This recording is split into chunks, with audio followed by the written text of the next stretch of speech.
Today we are celebrating a great event of the resurrection of Christ. On the same pattern is your resurrection. That you have risen to the new life of divine love.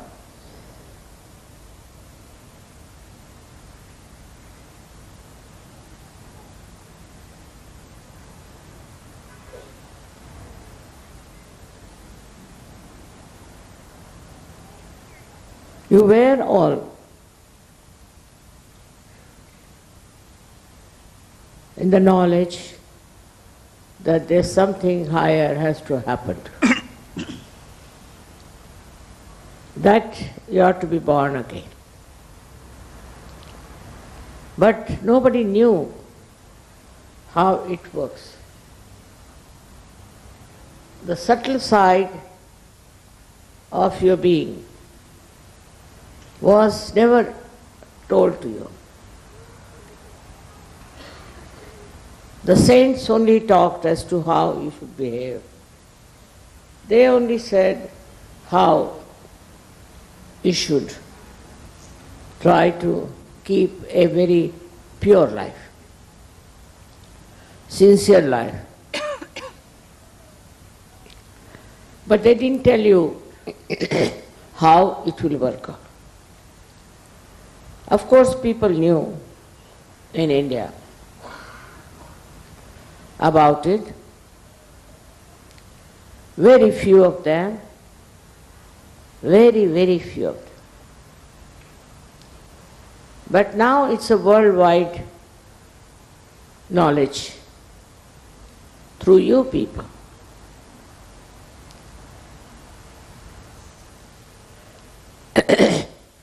Now while your Kundalini rises, she is your mother, she is your individual mother, and she gives you the second birth. That's how you get connected to the divine paradise.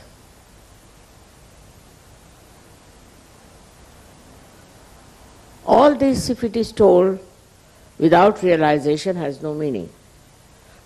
But people are given great ideas about it, and also were promised that one day your resurrection will come.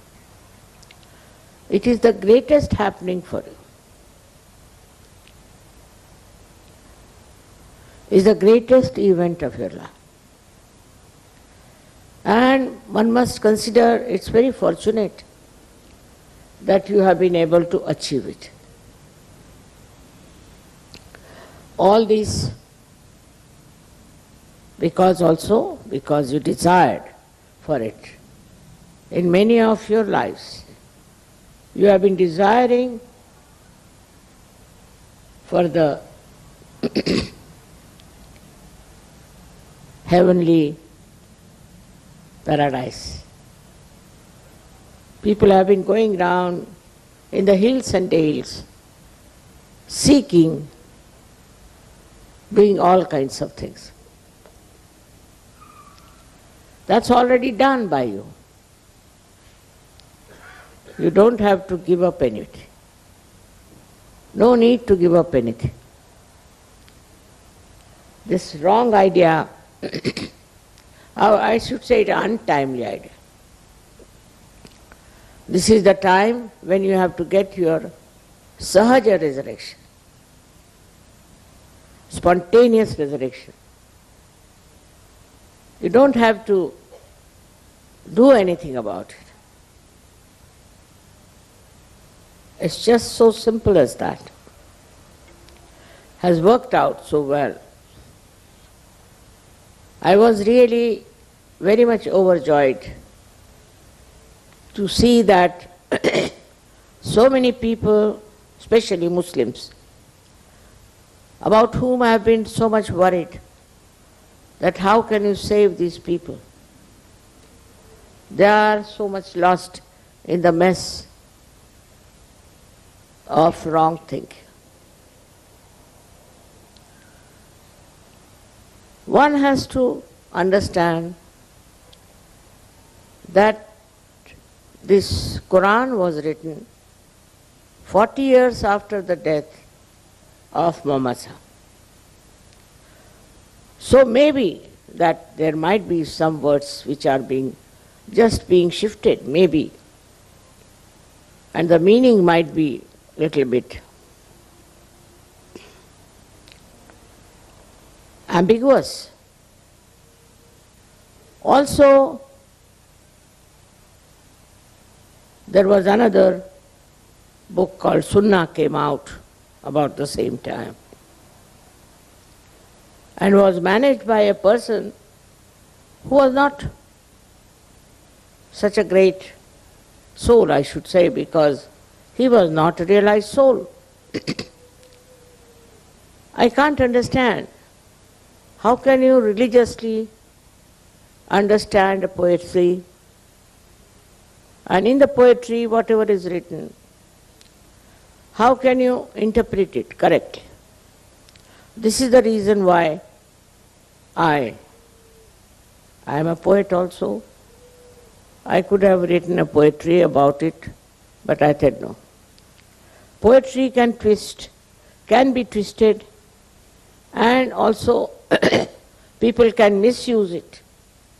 That's the problem with the poetry is. In India we had the same problem.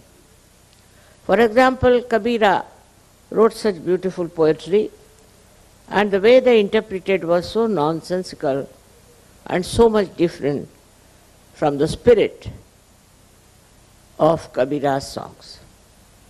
About everything, they can twist the words according to their own need. I found out if I wrote poetry about divinity. This is exactly what has happened. In all the religions I've seen, when it comes to poetry, people can twist it. Also, like in Bible, it was so much accepted that Paul is the one who is going to organize the publication about Christ. And he didn't want to write also about resurrection. He didn't want to write about the Immaculate Conception. All these things were in his mind, and so Thomas had to run away to India, and John refused to write anything. Because all such people take charge.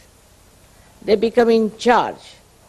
They think they are responsible for it, while they are not at all capable. They don't have the right to do it.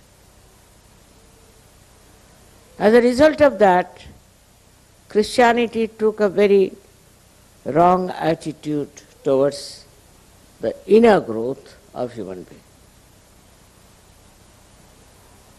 You see the result of that.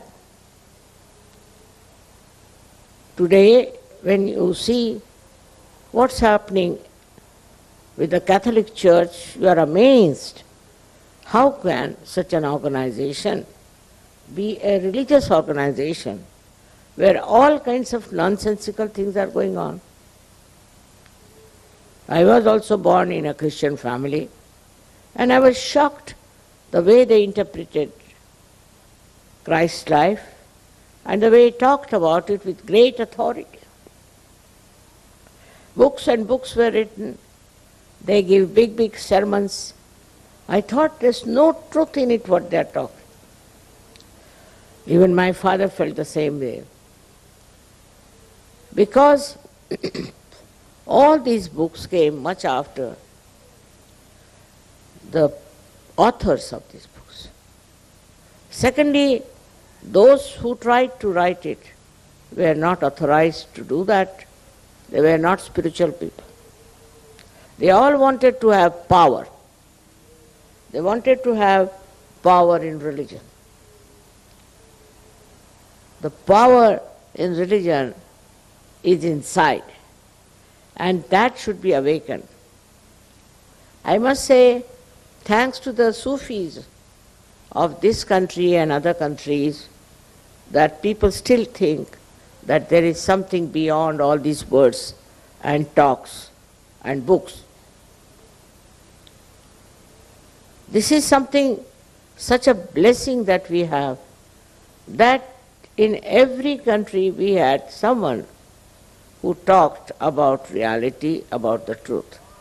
Though they were condemned, they were tortured, and so many of them were killed. This is happening even today. I find that people don't want to listen to reality, to the truth. But I was so happy yesterday, really overjoyed, to see that even the people who were Muslims, who were Islamic, have now coming together, understanding that they have a higher life than these rituals of every day. All these ritualistic life that they have led, the way they have worked so hard. They did 40 days starvation, doing for Hajj, doing all kinds of things. But there was no unity among themselves. Even among themselves there was no unity. And some places I was surprised that they were killing each other. How can that be? Because these so-called practices did not make them collective. They were not collective. They were all separate identities, separate sects, guided by absolutely ignorant people.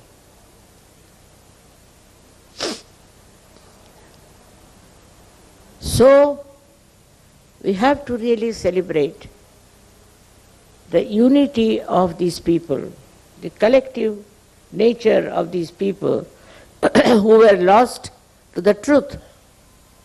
They had no idea as to what truth is.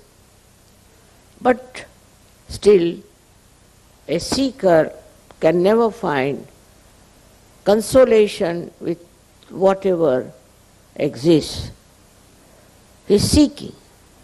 He's seeking and seeking till he finds the truth. But also there are many seekers who lose their way. In seeking they get lost. It's very difficult to convince them that you have lost your way. But they should see from their own lives. They should see from their own attainment. What have they achieved? Have they got any experience? To be convinced of what you have got, you must try to verify it. You can verify on people. You can verify on yourself. Whatever you are, you know on your fingertips, as they say. Now, it's said in the Quran that at the time of your Qiyamah, means resurrection time, there are two things, Qayamat and Qiyamah, two things. Also many people don't understand the difference. One is when the resurrection time comes, and the another is when your destruction comes. for the resurrection of human being is the Qiyamah, in which is said that your hands should speak, that you should feel the vibrations on your fingertips. I would say those who are really Muslims, who are surrendered, and those who have been selected to be higher people belonging to the God's realm, must have hands that can speak. Otherwise, they are not Muslims. I would not call them Muslims.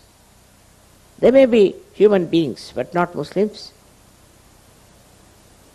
So it's compulsory that for every Muslim, he thinks he is a Muslim, he should have vibrations in his hand.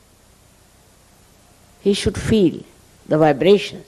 His hands must speak at the time of resurrection, which is the Qiyamah. Qiyamah, not Qayamat. These two words are confused in the minds of the people. So those people who can verify about their achievements themselves through their vibrations on their hands, and also about others through their fingertips, are the Muslims, according to Quran. But nobody has told them this. They don't know. To them it's all right if you go to Mecca and come back from there, you become a Haji, finished. There's another question one should ask, which is very important, that why Muhammad Sahib was so much against stone worshipping. Clearly, why did he ask people to go around that black square stone? What was the purpose of that? Why was that stone so important? If you ask this question to any so-called Muslim, he'll say that was the order. But you can ask the question, after all, why? That's also just a stone. So why did Muhammad Sahib ask that you should go around that stone? So many statues were there made of stone. And people started worshipping all kinds of statues, as they do in India also. But this stone was a Swambhu, and is mentioned in the Indian scriptures that there is Makkeshwar Shiva. We have Shivas everywhere in India. There are 12 Jyotirlingas. Now if I tell you, you need not believe me, but you can go and verify on your vibrations if it is a Shiva or not. Same with this black stone. So Muhammad Sahib found out that this is a Makkeshwar Shiva, and so the people have to go round to achieve Shiva's blessings. But it became a ritual. The whole thing became like a ritual, and nobody could go further from that ritual. Same thing with the Christianity. When today is the day they are talking so big about repentance and about feeling guilty about what they have done.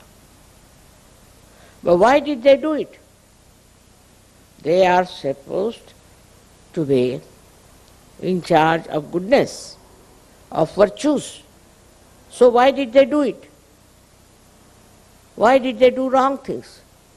And now asking forgiveness from God. Because they were not realized souls. They were not Sahajogis. If the Sahajogis try to do something wrong, then they know that they are doing wrong on their fingertips. Or we can ask them to get out of Sahaja Yoga. But that seems to be the worst punishment for Sahaja Yogis. If I tell them to get out of Sahaja Yoga, they don't like it. Why?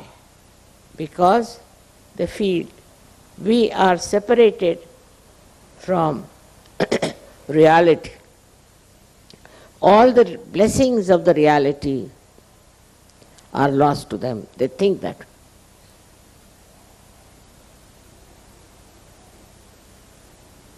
The punishment is nothing because we just ask you get out of Sahaja Yoga.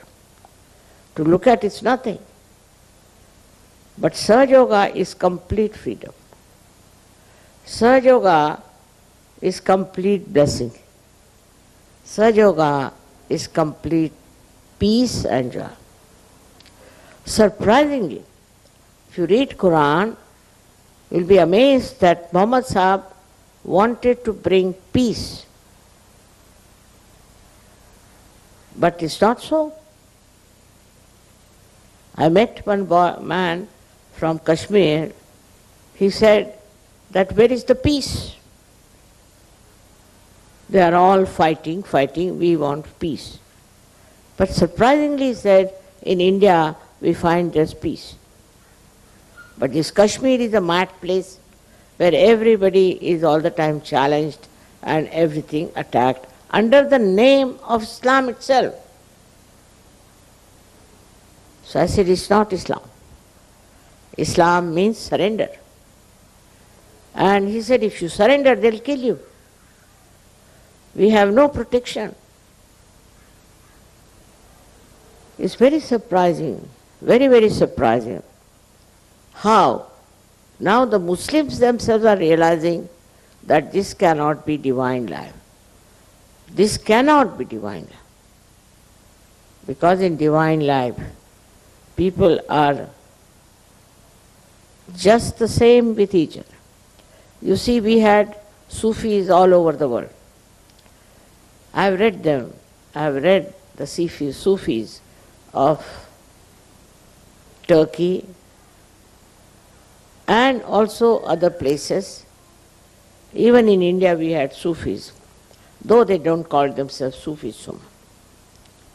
Sufi means, I don't know, whatever you may think it, but according to Indian understanding, Sufi means saf, and saf means clean, means pure. Those who are pure people are Sufis. In the purity, they see nothing but divine grace, divine love, divine peace. They talked of peace only. They could not talk of war. Anybody who talks of war cannot be a person who has got any right to do that. War is absolutely like madness. Even animals won't fight like that. We are even worse than animals when we think of war and killing each other. This should not be done, and it has to be stopped completely.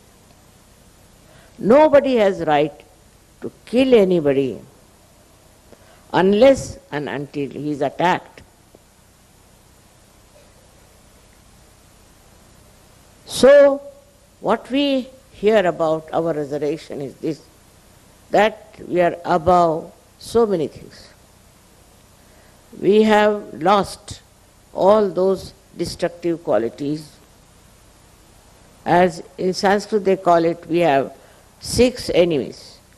Kama, Krodha, Mada, Matsara, Dobha, Moha. Kama means sexual perversion. Krodha means anger. Moha means attraction. Mada means the pride. Matsara means jealousy. All these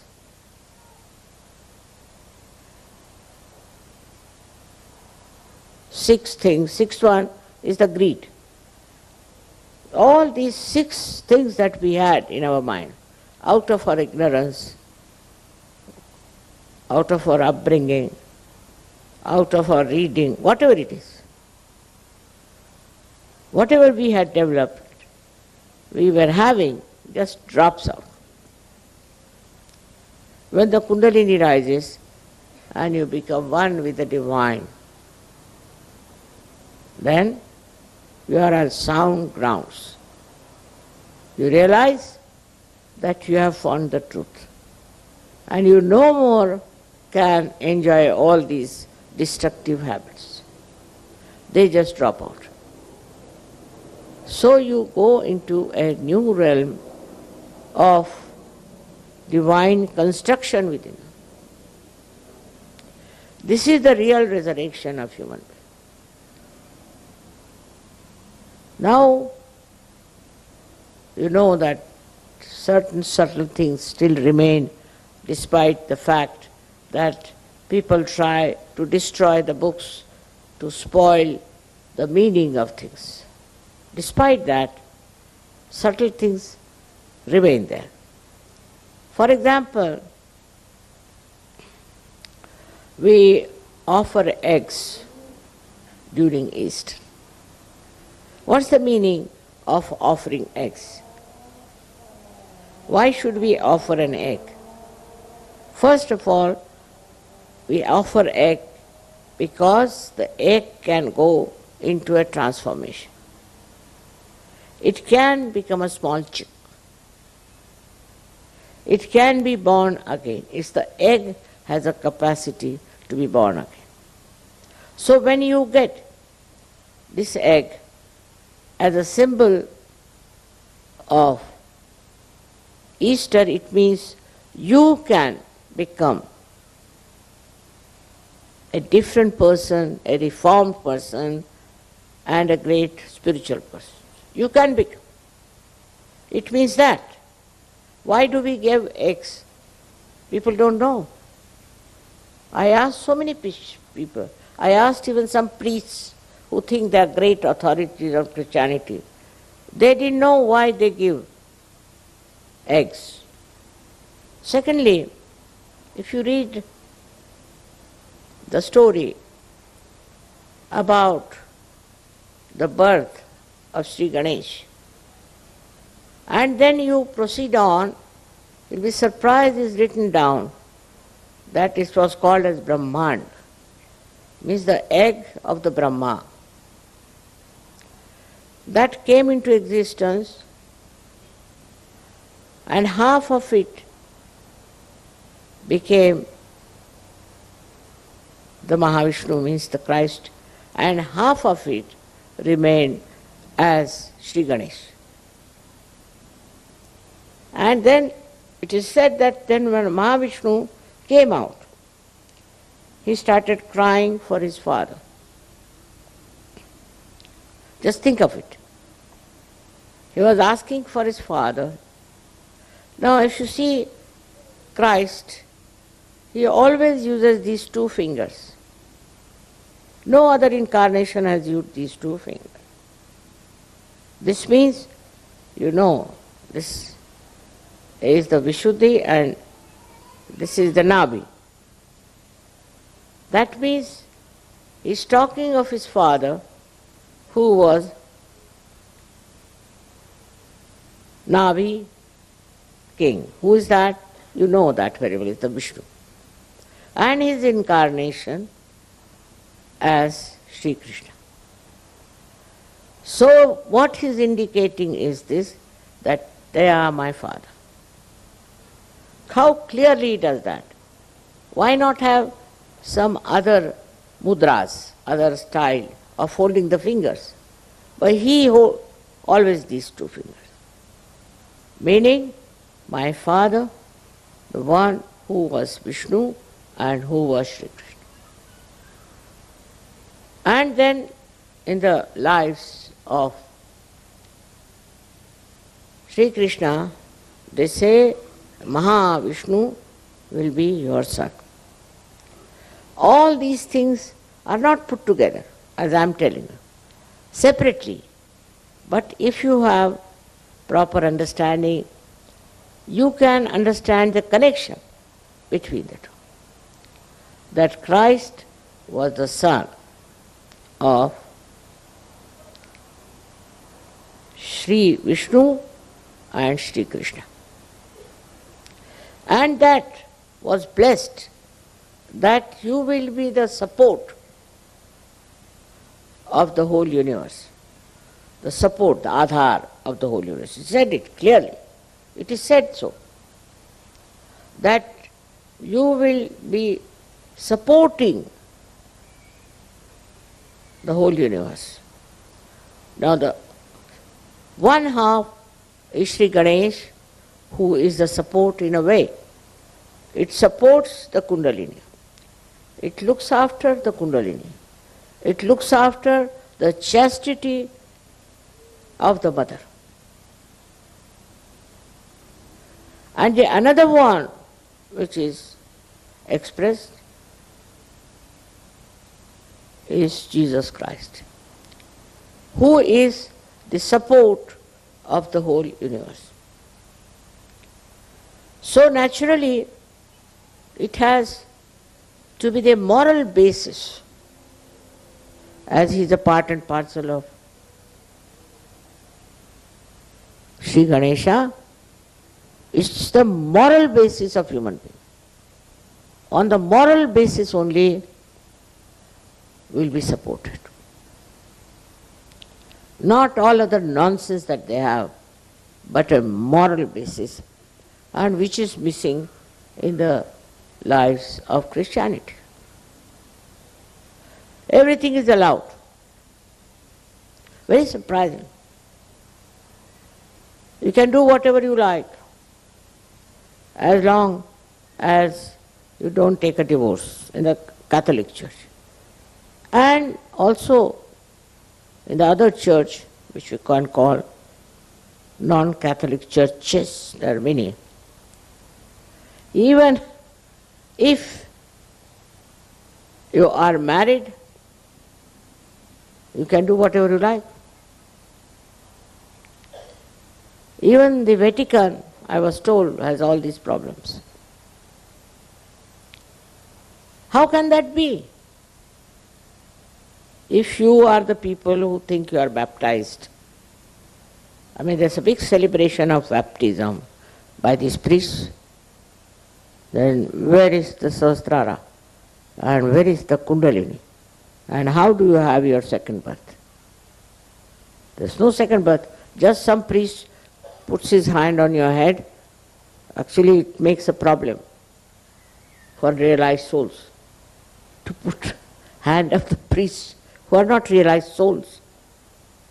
And that creates a problem for children. I've seen many children, they start crying loudly when they are being blessed by these priests, because they are realized souls and the priests are not. It's very interesting. But they say, after all, you see, it's the priests that are bad, but not Christ. But how are they related to each other?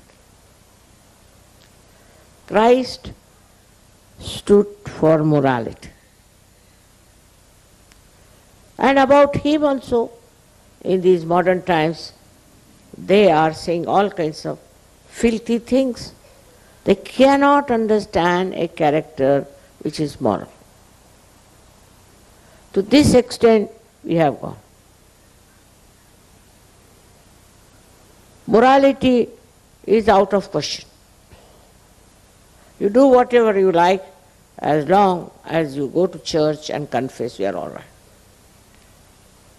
These are the absurdities of modern religions. Every religion has problems. And the worst I feel when you have the support of the world as your leader. How can you allow people to have such an immoral life? Immorality, how can you tolerate when you follow the example of Christ? out of question. He is the embodiment of morality. He is Sri Ganesh. And how can you allow people to come to churches, to the temples, and allow them to have immoral life? What is the atonement for such people? The basis of Christ's life, the whole being of Christ, is morality. To establish purity. Now, it was Sri Ganesha who was created first by the Adi Shakti, because she wanted purity around. She wanted human beings to enjoy their purity and their personality, which was emitting light to others. If there is impurity, say, for example, on a glass, and if you use that glass on top of the light, how can the light pass out? The impure life cannot give light to others and cannot show your inner light also. Both things are absolutely true about impurities. But people say that we have to accept, because if you have to have more people for your religion, you should accept many things. And one of them is impurity. And just think of it. Now at the Agya, where Christ resides, if your eyes are impure, full of lust and greed, then you are against Christ. You are an antichrist. If your eyes are clean and pure, then only you can enjoy love of God. Otherwise you cannot. And also the love of another Sajogi or Yogini you can only enjoy in completeness if your eyes are clean. Just imagine. But if you have roving eyes and all sorts of things, I don't know. How can you call yourself Christians? You cannot. Whatever certificate you may carry, but you are not. Because those who are following Christ have to have absolutely a moral life. That's a compulsion of the inner being on you, that you enjoy your morality and you enjoy above all your clean eyes. This is it, what I have come to know about the Western life, that the eyes are not clean. They'll go to the church and their eyes will be moving here and there. How can that be? How can you do that if you think Christ is the one who was resurrected and you are to be resurrected? First of all, see that you have pure love in your eyes. Now, pure love is not relative, cannot be contaminated, cannot have lust and greed in them. These two things have to drop out from your mind completely. These are the days of people having greed, lots of greed there. I just don't know what sort of things they have because I haven't studied so much the morality of human beings. Whatever I see are beautiful people like you. But when I try to understand the so-called Western culture, I am surprised that even if they want to make a life of someone, like the life of Shakespeare I saw, who was, according to me, was Avadhuta, means a person who has gone beyond all human destructive habits. Avadhut is a very high quality yogi. And they show him as a stupid man running after a woman. They cannot conceive of human beings who could be morally perfect, who will have moral sense. They cannot conceive. Because those who do this kind of thing are not realized so. They are not Sajogis. So the conception about morality doesn't come into their head. They think as we are, like that the others are. Actually, mostly they do it to justify themselves.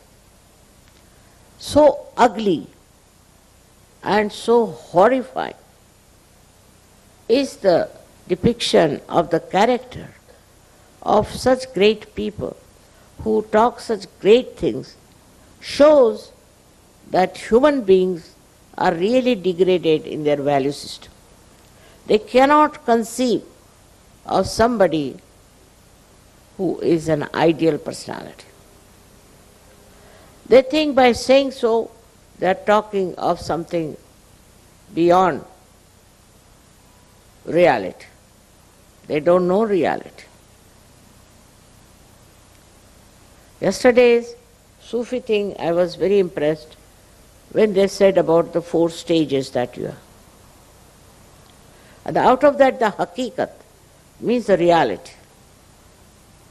You have to get into the reality. Reality is what? Is not a perception. It's not seeing something, but it's being something. If you start seeing, you might see something white, red, yellow. Well, you are not that. When you are the reality, then you emit reality. You see reality. You enjoy reality. You live in reality. This is real life. And you don't indulge into something which is unreal, imaginary, or below dignity. No, you don't do. You are the reality. It's the hakikat. As they say, you are the reality and you are emitting reality in your behavior, in your talks, in your lives, in every way. All this brings forth the greatest force of spirituality.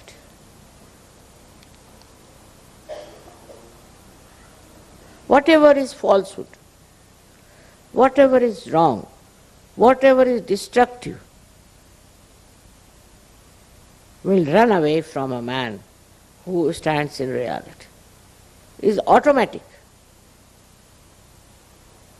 It is absolutely part and parcel of the same personality who is supposed to be a realized soul. So, your resurrection has taken place, no doubt. All right. Your hands are speaking, all right. I don't want to give you any command or any kind of a fixed road that you have to follow. Now you are free because you have the light. When you have the light, why should I tell you which way to go? You know yourself that you have the light, so you follow yourself. In a way, that is an enlightened path with your own light. Don't, somebody has to tell you that don't do this, don't do nothing of that. You what? Just do it. As something wrong you will not do. If you are doing it, then know that you have to still rise above all this. You are the Nabis that are described in the Quran. You are the ones who are going to resurrect the whole. You are the ones who are going to help the downtrodden people into the filth of immorality. Your lives should show. Look at these few of these people who were Sufis, who were very clean people. How have they been able to channelize the other people into a better life? That is what you are. You have to channelize their lives. That's your job. Don't think about what is happening, how the people are stupid, immoral. Forget it. What you have to know, what you are. You have to be aware of yourself and of your responsibility as being the purest of pure. As my name indicates, you are my children. And that indicates the children of Nirmal.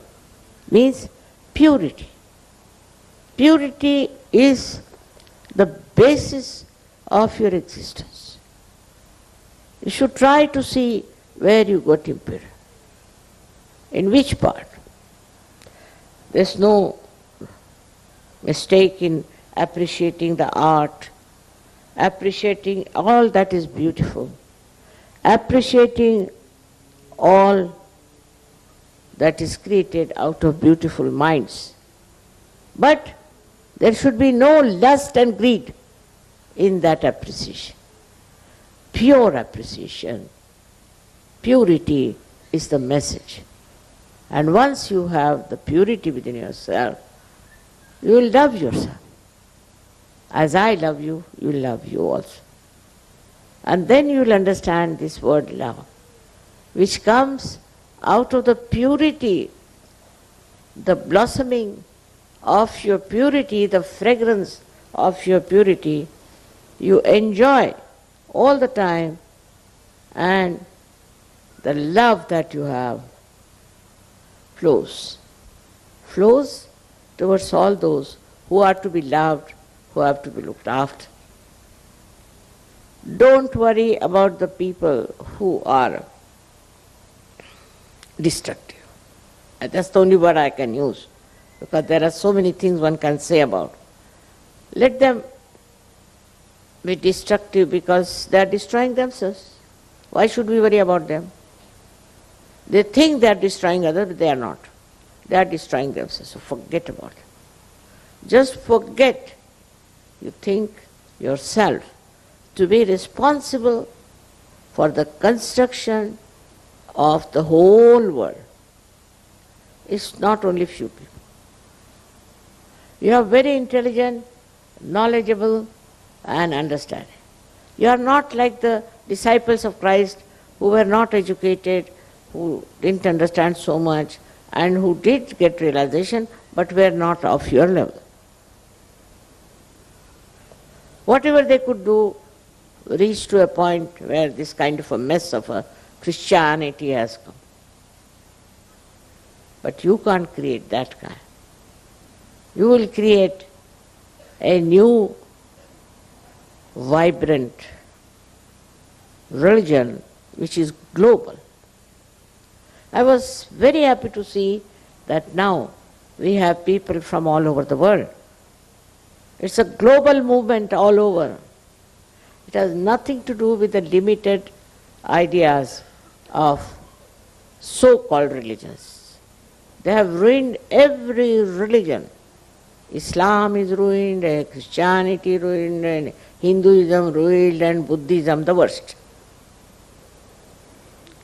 In Buddhism, you give up everything. All your belongings, all your properties, give to the Guru. Imagine. And the Guru is so greedy, horrible fellow. How can he give resurrection? Himself is a greedy fellow, misleading others, just taking away everything.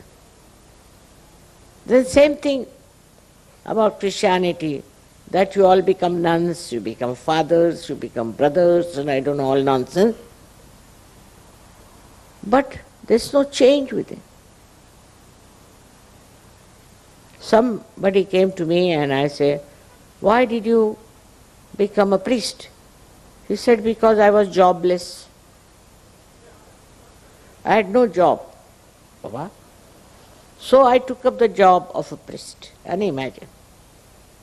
He could not fit into any job, so the minimum of minimum he took is the priest job. Then what did you do?